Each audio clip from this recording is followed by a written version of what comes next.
Hello friends, welcome to Katiyar DK education point. I am Divya और आज हमारी ईवीएस की क्लास है। इसमें हम एनसीईआरटी और पेडागोजी के क्वेश्चंस की प्रैक्टिस करने वाले हैं। ये क्लास आपकी सीटेट पेपर 1 के लिए है, तो चलिए क्लास को शुरू करते हैं। पहला क्वेश्चन है, बाला का पूर्ण रूप क्या है? तो आपको ये बताना है कि बाला का पूर्ण रूप क्या है। पहला ऑप्शन है आपका ब्रेल लर्निंग एड के रूप में, दूसरा बिल्डिंग लर्निंग एड के रूप में, तीसरा ब्रेल एडेड लर्निंग असेसमेंट के रूप में, फोर्थ है आपका ब्रेन एडेड लर्निंग असाइनमेंट। तो आपको बताना है कि बाला का फुल फॉर्म क्या है। BALA बाला का फुल फॉर्म क्या है? तो ऑप्शन नंबर बी आपका करेक्ट हो जाएगा, बिल्डिंग लर्निंग एड के रूप में। बाला की फुल फॉर्म क्या है? बिल्डिंग लर्निंग एड के रूप में। इसमें क्या होता है बेटा, जैसे कि आपकी क्लासरूम है, उसमें दीवारों पर बड़े बड़े पोस्टर लगे हुए हैं, तो वहां पर कोई कविता लिखी है, कहीं पर गिनती लिखी है, कहीं पहाड़ी लिखी है, तो उससे क्या होता है, जो बिल्डिंग है आपकी वो क्या कर रही है, लर्निंग में हेल्प कर रही है। तो ये क्या है आपका, बिल्डिंग एज लर्निंग एड। तो बाला का फुल फॉर्म क्या है बेटा, बिल्डिंग एज लर्निंग एड। क्या मतलब हुआ, बिल्डिंग जो है वो लर्निंग एड के रूप में है। आगे बढ़ेंगे हम। सोना की सहेली तारा मिजोरम से है। तारा को हिंदी बोलने में परेशानी होती है क्योंकि मिजोरम में बोली जाने वाली प्रमुख भाषाएं हैं। तो मिजोरम में कौन सी भाषाएं बोली जाती हैं? पहला ऑप्शन है आपका खासी असमी, मीजो लुसेई कुकी, मेतेलॉन अंग्रेजी, माओ बंगाली। तो जो मिजोरम है वहां पर कौन कौन सी भाषाएं बोली जाती हैं बेटा? मिजोरम में मीजो लुसेई और कुकी है ना, ये भाषाएं बोली जाती हैं। तो मिजोरम में बोली जाने वाली प्रमुख भाषाएं कौन सी हैं? मीजो लुसेई और कुकी। आगे बढ़ेंगे हम। मगरमच्छ मुख्य रूप से शिकारियों के द्वारा मारे जाते हैं। तो जो शिकारी हैं वो मगरमच्छ को क्यों मारते हैं बेटा? सींगों के लिए, त्वचा के लिए, दांतों के लिए, या फिर खुशबू के लिए? तो जो शिकारी हैं वो मगरमच्छ को क्यों मारते हैं बेटा? त्वचा के लिए। ऑप्शन नंबर बी आपका करेक्ट हो जाएगा। मगरमच्छ का शिकार क्यों करते हैं? त्वचा के लिए करते हैं। आगे बढ़ेंगे हम। जो व्यक्ति जंगल में कम से कम 25 वर्षों से रह रहे हैं, कितने वर्षों से? 25 वर्षों से रह रहे हैं। जो व्यक्ति जंगल में 25 वर्षों से रह रहे हैं, उनका उस जंगल भूमि पर और उसमें पैदा होने वाली वस्तुओं पर अधिकार है। यह जनादेश किसके द्वारा दिया गया है? जो व्यक्ति कम से कम 25 वर्षों से जंगल में रह रहे हैं, उनका जंगल की भूमि और उसमें पैदा होने वाली वस्तुओं पर अधिकार है। तो ये जनादेश किसके द्वारा दिया गया? पहला ऑप्शन है आपका संविधान आदेश विधेयक 2012, दूसरा है भारतीय जंगल अधिनियम 1927, तीसरा है जंगल अधिकार अधिनियम 2007, डी ऑप्शन है आपका भूमि अधिग्रहण अधिनियम 1894। तो बेटा करेक्ट आंसर है आपका जंगल अधिकार अधिनियम, जंगल अधिकार अधिनियम 2007। ऑप्शन नंबर सी आपका करेक्ट हो जाएगा। आगे बढ़ेंगे हम। मेहर के पास कक्षा में कुछ विद्यार्थी हैं जो प्राकृतिक आपदा के कारण अपने मूल स्थान से विस्थापित हो गए हैं और उन्हें विद्यालय वातावरण में समायोजित करने में समस्या है। एक ईवीएस शिक्षक के रूप में आप, अब यहाँ पर मेहर है, एक टीचर है जिसके कुछ विद्यार्थी हैं जो प्राकृतिक आपदा के कारण अपने मूल निवास से विस्थापित हो गए हैं। अब विद्यालय के वातावरण में उन बच्चों को समस्या आ रही है, समायोजन करने में समस्या आ रही है। तो एक ईवीएस शिक्षक के रूप में आप क्या करेंगे? धैर्यवान होंगे ताकि वे स्वाभाविक रूप से समय के साथ समायोजित हो सके। आप ऐसा सोचेंगे कि बच्चा समय के साथ समायोजित हो जाएगा। दूसरा, केवल विस्थापित शिक्षार्थियों का एक समूह बनाएंगे और उन्हें समूह में कार्य देंगे। तीसरा, उन्हें एक तथ्य के रूप में विस्थापन को तुरंत स्वीकार करने और आगे बढ़ने के लिए प्रोत्साहित करेंगे। डी ऑप्शन है, उन्हें अन्य शिक्षार्थियों के साथ बातचीत करने में मदद करेंगे और उनकी कहानियों को साझा करेंगे। तो इसमें सबसे बेस्ट ऑप्शन क्या है बेटा? Option number D.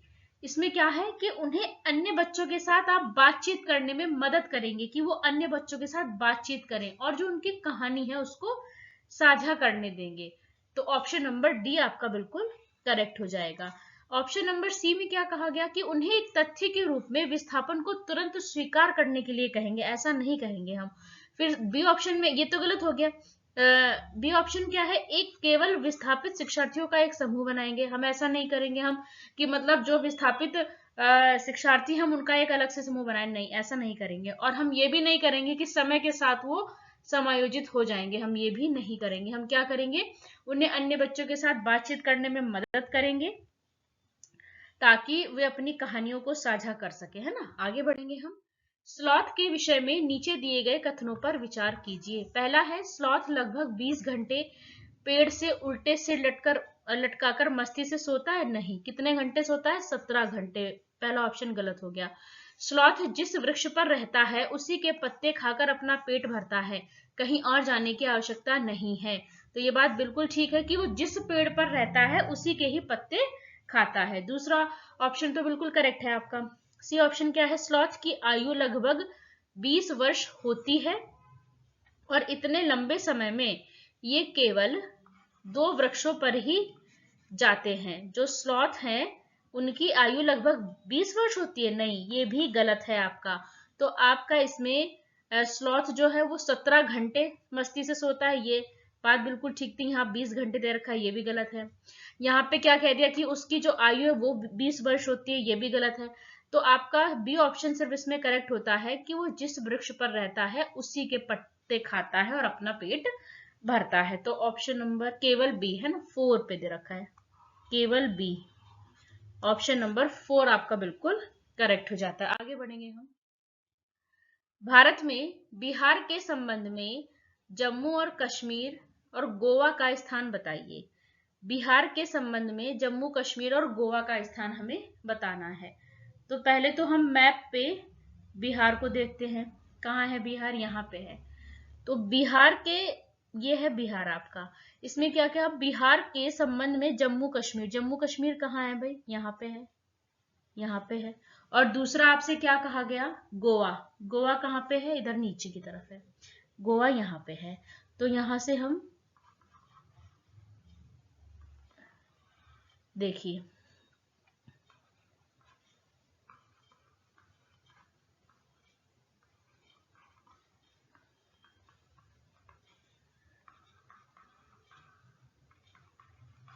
अब यहां से बिहार के संबंध में जम्मू कश्मीर कहाँ पे है बेटा, ये क्या हो गया, उत्तर पश्चिम, उत्तर पश्चिम हो गया ये।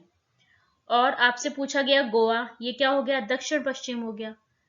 यहां से समझ रहे हैं आप, यहाँ पे बिहार है ये, तो यहां से हम, इधर हो गया पूरब आपका, इधर हो गया पश्चिम, इधर हो गया उत्तर और इधर हो गया दक्षिण। तो बिहार के संबंध में जो जम्मू और कश्मीर है आपका, जम्मू कश्मीर कहाँ है बेटा, उत्तर और पश्चिम में। और आपका गोवा कहाँ है, दक्षिण और पश्चिम में है। तो बस यही तो आपसे पूछा गया था, तो बिहार के संबंध में बताना था। तो ऑप्शन नंबर उत्तर पश्चिम और दक्षिण पश्चिम, ये ऑप्शन आपका करेक्ट हो जाएगा, ऑप्शन नंबर सी। देखिए यहाँ पे बिहार इधर है, उत्तर पश्चिम में ये क्या हो गया, जम्मू कश्मीर, और दक्षिण पश्चिम में हो गया आपका गोवा। तो ऑप्शन नंबर सी आपका करेक्ट होगा, उत्तर पश्चिम और दक्षिण पश्चिम। आगे बढ़ेंगे हम।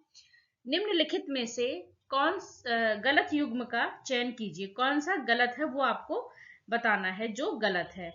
तो क्या दे रखा है, कृमि खाद, हम आपको गलत बताना है कौन सा गलत है। कृमि खाद केचुआ, खेत की खाद खेत का कचरा, फार्म क्षेत्र की खाद गोबर मूत्र और कूड़ा, है ना। हरी खाद रासायनिक यौगिक, तो ये पहला दूसरा ये तीसरा तो सही है लेकिन ये गलत है आपका।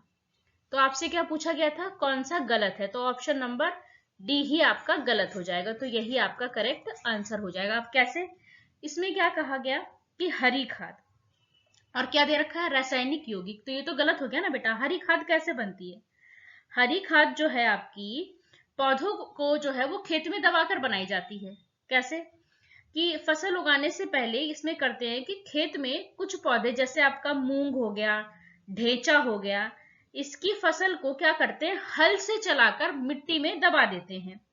और कुछ समय के बाद क्या होता है, ये जो हरे पौधे होते हैं यही आपकी खाद में बदल जाते हैं। जिससे हरी खाद आपकी तैयार हो जाती है। तो हरी खाद तो ऐसे बनती है ना, यहाँ पे क्या दे दिया, रासायनिक यौगिक, तो ये तो गलत हो गया ना। भाई हरी खाद जो है आपकी वो पौधों से बनती है, हरे पौधों से। उसको खेत में दबा दिया जाता है और कुछ समय बाद वो क्या होती है, खाद में बदल जाती है। तो ये होता, तो यहाँ पे तो गलत दे दिया, तो आपसे गलत ही पूछा गया था, तो इसलिए ऑप्शन नंबर डी आपका करेक्ट हो जाएगा, क्योंकि ये गलत है आपका। आगे बढ़ेंगे हम। जॉन अपने हाथों की सहायता से जंतुओं की परछाई बना रहा है और वह विद्यार्थियों से यह अंदाजा लगाने को कहता है परछाई में कौन सा जानवर बन रहा है। इस गतिविधियों में निम्नलिखित में से कौन सी प्रक्रिया शामिल है।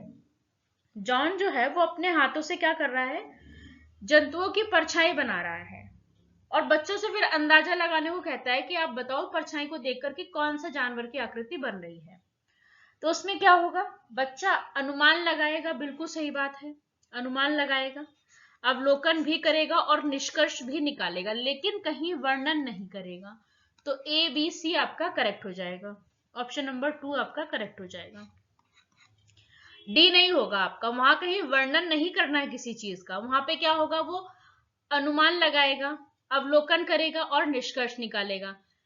ठीक है, तो वर्णन नहीं करेगा कहीं भी, तो डी आपका गलत हो जाएगा, ए बी सी आपका करेक्ट है। आगे बढ़ेंगे हम। हाथी एक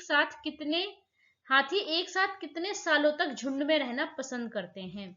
जो नर हाथी होते हैं वो कितने सालों तक झुंड में रहते हैं, 10 से 12 साल, 12 से 14, 14 से 16 या 14 से 15।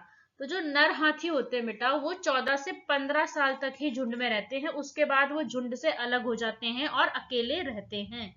ये पहले भी मैंने बताया हुआ है आपको, जो नर हाथी होते हैं वो 14 से 15 साल तक ही झुंड में रहते हैं, उसके बाद वो झुंड से अलग हो जाते हैं। ऑप्शन नंबर डी आपका करेक्ट हो जाएगा। आगे बढ़ेंगे हम। बंगाल की खाड़ी का तटवर्ती राज्य बताइए आप, या केंद्र शासित प्रदेश बताइए। तो बंगाल की खाड़ी का तटवर्ती राज्य केंद्र शासित प्रदेश बताइए। तो देखिए यहाँ पर ऑप्शन क्या है, उड़ीसा, दूसरा ऑप्शन क्या है, कर्नाटक, तीसरा है केरल, फोर्थ है आपका तेलंगाना। तो बंगाल की खाड़ी कहाँ है, यहाँ पे है। तो बंगाल की, अब कर्नाटक किधर है, कर्नाटक तो इधर है ना, तो ये तो होगा नहीं, बी तो गलत हो गया। केरल इधर है, तो केरल भी नहीं होगा। तेलंगाना किधर है, तेलंगाना यहाँ पे है, तो तेलंगाना भी गलत हो जाएगा। उड़ीसा कहाँ है बेटा, उड़ीसा ये रहा आपका, ये है ना। तो करेक्ट आंसर क्या होगा आपका, ऑप्शन नंबर ए, उड़ीसा। आगे बढ़ेंगे।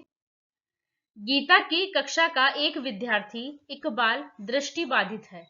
गीता देखती है कि वह पिछले कुछ दिनों से विद्यालय नहीं आ रहा है। उसके अभिभावक से बात करने पर पता चलता है कि उसे बोर्ड पर पढ़ने में कठिनाई होती है और वह कक्षा प्रतिक्रियाओं में भाग भी नहीं ले पा रहा है। गीता को इकबाल को विद्यालय में लाने के लिए अभिप्रेरित करने के लिए क्या करना चाहिए। उसे घर से पढ़ने की स्वीकृति देनी चाहिए, नहीं ऐसा नहीं करेंगे हम।